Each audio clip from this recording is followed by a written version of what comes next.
నేను ఆదుకొను నా సేవకుడు, నేను ఏర్పరచుకున్నవాడు, నా ప్రాణమునకు ప్రియుడు. ఎవరి ప్రాణమునకంట? యేసయ్య ప్రాణమునకు సేవకుడు ప్రియుడు.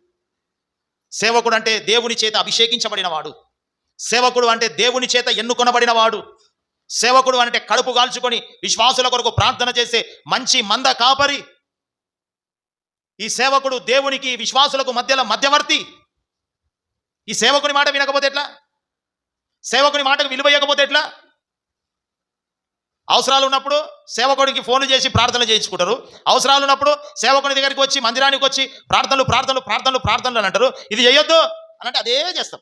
ఆయనకేందిలే మస్తు చెప్తాడు. ఆయనకేందిలే మస్తు చెప్తాడు. ఆయన చెప్పేది చెప్పాలా, మనం చేసేది చేశాలా? సేవకుని మాటకు విలువ ఇవ్వాలా? సేవకుని మాటకు విలువ ఇవ్వకపోతే నీ గోతిని నీవే తీసుకున్నట్లు. నీ గోతిని నీవే తీసుకున్నట్లు.